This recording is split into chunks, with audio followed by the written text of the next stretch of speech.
Quick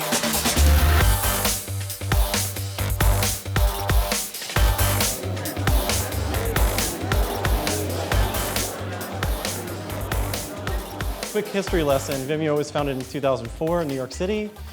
In 2007, which seems like a really long time ago, but wasn't that long ago, Vimeo was the first video sharing platform to offer HD playback.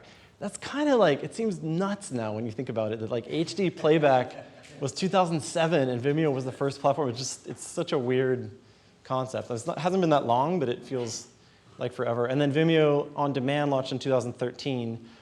Basically, anyone can upload their films and then license them, monetize them on that video on demand platform. I have my feature film on that. Right now, we have over 50,000 videos on sale on there, over 1 million paying customers.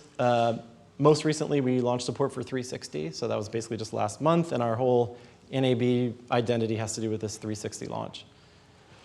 And then later this year, we're going to launch a subscription video platform to compete with Netflix and Hulu. So Vimeo will have like its own platform, essentially. The company bought a company called VHX last year, which is essentially like an OTT service. And so this kind of brings the two together. It's like curation from Vimeo. We'll be producing more original content and acquiring content and competing with all the other companies that are trying to do the same. A lot of younger people that see Vimeo as a higher quality, filmmaker-y kind of space for indie stuff. And so those folks, I think, will be easy to kind of market to. It'd probably be harder to get like my parents. These are some of the alumni who have gone on to much bigger projects, like these guys, the Daniels. I don't know if anyone saw Swiss Army Man, but that's a pretty amazing film.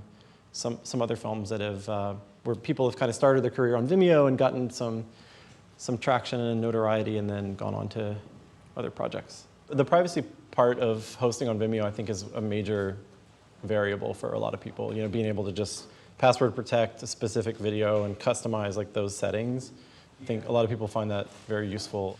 Vimeo, they're obsessed with quality in the player, which sometimes leads people to the impression that like it's slower to like respond than other players, or like you have to kind of wait a little bit. But I think the company always like errs on the side of like too much quality versus like too fast or like a lot easier. So right now there's this hodgepodge kind of solution for kind of going through the production process and workflow, regardless of what kind of video you're producing. And we talked to a lot of filmmakers and tried to figure out like where the main points of like contention were, what was like holding them up. And that's where review pages came from. With this version of the video, you can click at any point, and you'll get basically this dot that pops up, and you type in your note. And you'll see down here, like on the play bar, like there are these points at which a note has been left.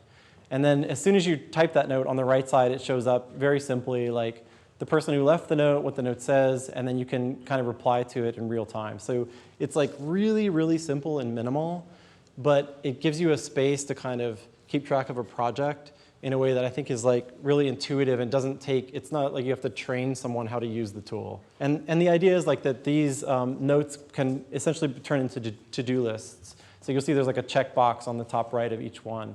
So if someone leaves me a note and I'm like, great, yes, I'll make that change, I make the change, then I can kind of check that off and then I can minimize the note, it'll go away.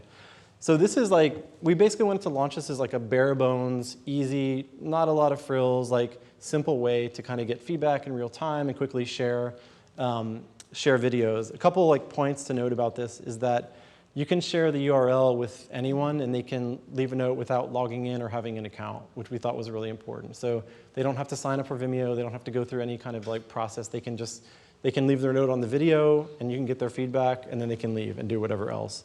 You can do 500 megabytes a week and up to 25 gigabytes per year for free, for nothing, and that will stay forever, basically.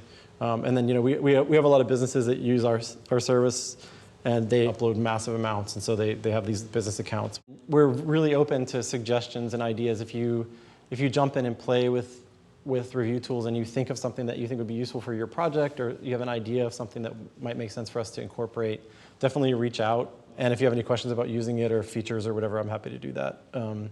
But thanks so much for having me. And I'll be around afterwards.